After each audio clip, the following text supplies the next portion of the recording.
ஓம் சாய்ராம். எல்லாம் வல்ல சர்க்குரு சாயப்பானுடைய பேரருளினாலும் பார்த்து கொண்டிருக்கிற உங்களுடைய ஒரு நல்ல வாழ்த்துதினாலும் இந்த பிரார்த்தனை கோபுரம் எல்லோருக்கும் நல்ல ஒரு வெற்றியை கொடுக்கிறது. வண்டலூர் வழித்துணை பாபா என்று சொன்னாலே மிகவும் பிரபலமாகி வருகிறது. அதற்கு காரணம் நீங்கள் தான், பாபா தான். இப்போ இது பிரார்த்தனை, முதல் பிரார்த்தனை படிப்போம்.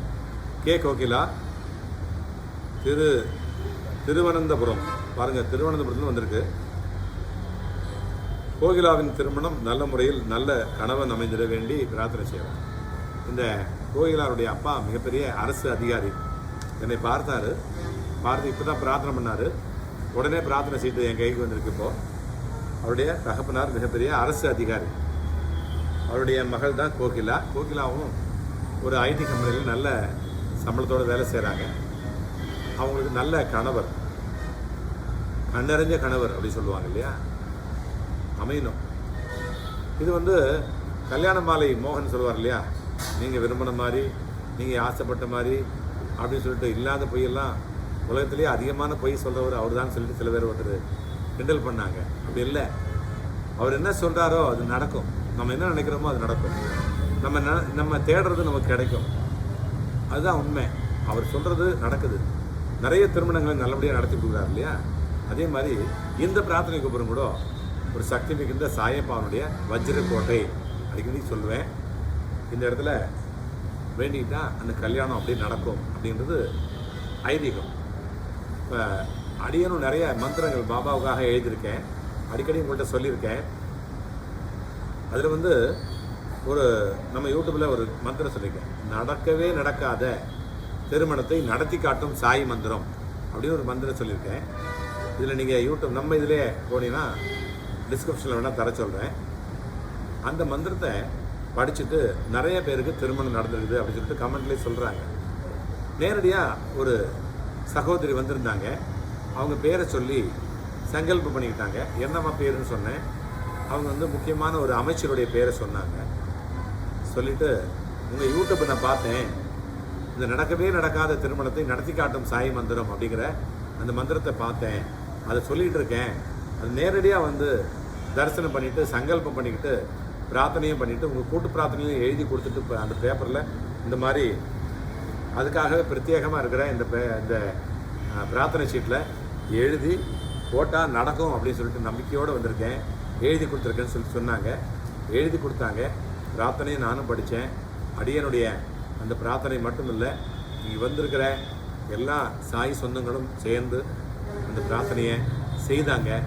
அதன் பலனாக பாபாவுடைய அருள் கிடச்சி அந்த பிள்ளைக்கு திருமணம் நடந்தது அப்படின்னு ஒரு நல்ல ஒரு செய்தியை அவங்க சொல்கிறாங்க. ரொம்ப மகிழ்ச்சி.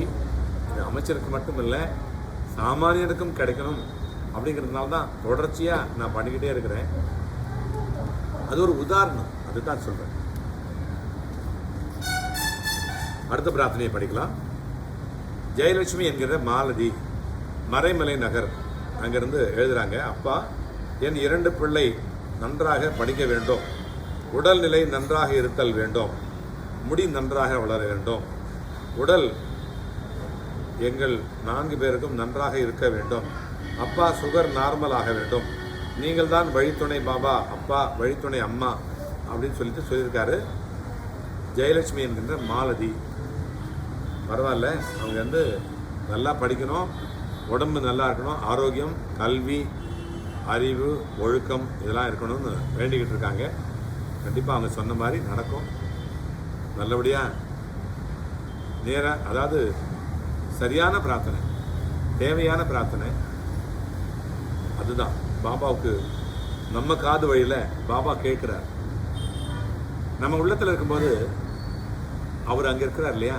ஸோ நம்ம காது அவர் காது தான். ஸோ நம்ம காது வழியில் அவர் கேட்குறாரு. நம்ம மனசு எப்படி அவங்கள பிளஸ் பண்ணுதோ அதே மாதிரி பாபாவும் பிளஸ் பண்ணுவார், செய்து கொடுப்பார். நம்ம பிரார்த்தனை பாபாவை கேட்டுச்சு அப்படிங்கிறது தான் உண்மை. இந்த ஜெயலட்சுமி என்கிற மாலதியுடைய குடும்பத்தில் இருக்கிற அனைவருக்கும் நல்ல ஆரோக்கியத்தையும் நல்ல கல்வியையும் நல்ல ஒழுக்கத்தையும் நல்ல எதிர்காலத்தையும் கொடுத்து எல்லாம் வல்ல சர்க்குரு நம்முடைய வழித்துணை சாயப்பா அந்த பிள்ளைகளுடைய வழியிலும் வாழ்விலும் துணை இருக்க என்றென்றும் பிரார்த்தனை செய்வோம். பிரார்த்தனை நிறைவேறட்டும். ஓம் சாயி நமோ நமக, ஸ்ரீ சாயி நமோ நமக, ஜெய் ஜெய் சாயி நமோ நமக, சர்க்குரு சாயி நமோ நமக. ஜெய் சாய். அடுத்த பிரார்த்தனை படிப்போம். அடுத்த பிரார்த்தனை மகேஷ் குமார் அப்படிங்கிற ஒரு சாய் பக்தர் எழுதியிருக்கிறாரு. எங்கள் அண்ணனுக்கு நல்லபடியாக திருமணம் நடக்க வேண்டும், நல்லபடியாக வீடு கட்டி முடிக்க வேண்டும், பணம் கஷ்டமின்றி இந்த 2 நல்ல விஷயங்களுக்காக கிடைக்க வேண்டும் என்று பிரார்த்தனை செய்கிறார். பிரார்த்தனை முடிவாக. ஓ சாய்ராம். தீபா, ரூபாவுக்காக தான் எல்லாரும் வேண்டுறாங்க, ரூபா கிடைக்கணும்ட்டு. சொல்லுங்க, நீயே பேர்லேயே ரூபா இருக்கு. வீட்டுக்குள்ள போயிட்டீங்களாம்மா? நல்லதுமா, உங்கள் பிரார்த்தனை நிறைவேறும். நான் இன்னும் மறுபடியும் ப்ரேயர் பண்ணிக்கிட்டு இருக்கேன். உங்களுக்காக நான் ப்ரே பண்ணுறேன், கூட்டு பிரார்த்தனை பண்ணிக்கிறேன். நல்லது நடக்கும், நம்பிக்கையாக இருக்கேன். என்ன? ஓம் சார். தேங்காய் போட சொன்னி போட்டீங்க தானே? சரி, நான் பண்ணிக்கிறேம்மா. நான் 48 நாள் பண்ணுறேன். நான் பண்ணுறேன். கவுட் எதுவும் நம்ம கட்டணம் கிடையாது. உங்கள் இஷ்டம் தான் கட்டணும். நீங்கள் நினைக்கிறது தான் கஷ்டம். உங்களுக்கு என்ன தரணும்னு விரும்புகிறீங்களோ அது பாபா உங்கள்கிட்ட வந்து வாங்கிக்குவார். நான் எதுவும் கேட்கறது இல்லை. சரிம்மா? ஓம் சார். ஓம் சார். இப்போ பாருங்கள், இப்போ வந்துட்டு போனாங்க இல்லையா, இவங்களுக்கு திருமணம் நடந்தது. அமெரிக்காவிலேருந்து ஒரு பையனை திருமணம் பண்ணிக்கிட்டாங்க. இப்போ அவங்க தான் பேசிட்டு போனாங்க. என்கிட்ட ப்ரேயர் பண்ணிட்டாங்க. ப்ரேயர் போயிட்டு வீட்டுக்கு போயிட்டு ஃபோன் பண்ணுறாங்க, நான் வீடு சேர்ந்துட்டேன்ட்டு. ஸோ சில தகவல்கள் கேட்டாங்க. ஸோ நீங்களே பார்த்தீங்க. ஸோ இவங்களுக்கும் அப்படி தான் கிட்டத்தட்ட இவங்களுடைய திருமணத்தில் ஒரு திடீர் ஸ்பீடு பிரேக்கர் வந்துச்சு. ஸ்பீடு பிரேக்கர் மலை மாதிரி தெரியும். இது சின்ன ஸ்பீடு பிரேக்கர் தான். பயத்தில் அந்த ஸ்பீடு பிரேக்கர் மலை மாதிரி தெரியும். நம்ம பேசுறது நல்லா பேசணும். அதுதான் நம்ம செய்கை நல்லா செய்கையாக இருக்கணும்னா பேசுறது நல்லா பேசணும். பேசுறது நல்லா பேசணும்னா எண்ணம் நல்லா இருக்கணும். இப்போ நான் உங்கள்கிட்ட பேசுகிறேன், நல்லபடியாக நடக்கணும், நல்லா இருக்கணும்னு சொல்லி நான் நினைக்கிறேன், அதை பேசுகிறேன். ஸோ எண்ணத்தை எல்லாத்தையும் மாற்றிக்கிட்டு இல்லை, உலகத்தையே மாற்ற முடியாது. நம்ம செயலை மாற்றணும், நம்ம பேச்சை மாற்றணும், எண்ணத்தையே மாற்றணும். அதான் எண்ணம் போல் வாழ்வுன்னு சொன்னாங்க இல்லையா? அது மாதிரி எண்ணம் எப்படி இருக்குதோ அப்படி தான் பேச்சு இருக்கும். அதனால இந்த திருமணமான புதுதில் பிள்ளைகள் ரொம்ப எக்ஸைட்டிங்காக இருப்பாங்க. ரொம்ப எதிர்பார்ப்பு அதிகமாக இருக்கும். ஒரு அதிகமாக இருக்கும். அவர் யூஎஸ்லேருந்து ரிட்டர்ன் ஆகிட்டு வராரு, கல்யாணம் பண்ணிக்கிறாருன்னா அவர் வேறு ஏதோ எதிர்பார்த்துருப்பார். பொண்ணை பற்றி, அந்த மாமனார் மாமியாரை பற்றி எதிர்பார்த்துருப்பார். இந்த பொண்ணு என்ன செஞ்சுருக்கோம், வேறு மாதிரி எதிர்பார்த்துருக்கோம்.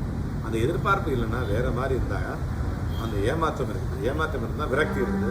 விரக்தியில் வார்த்தையெல்லாம் மாறி மாறி வரும். வார்த்தை வரும்போது என்ன ஆகும், அப்போ தான் பிரச்சனை வரும்.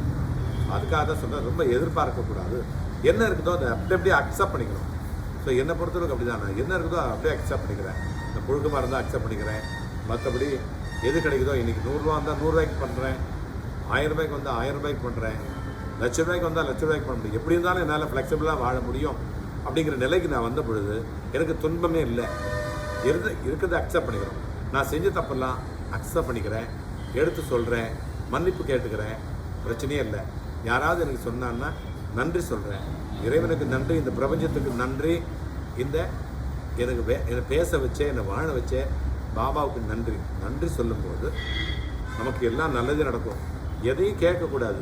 இது வரைக்கும் அதிகமாக கொடுத்துருக்கே, இதுக்கே நன்றி அப்படின்னு நம்ம அந்த மனப்பான்மையில் நம்ம தொழுகை பண்ணோம்னா, பிரார்த்தனை பண்ணோம்னா நமக்கு எல்லையில்லாத ஒரு இன்பத்தை, சந்தோஷத்தை பாபா கொடுப்பார் அப்படிங்கிறது நிச்சயம்.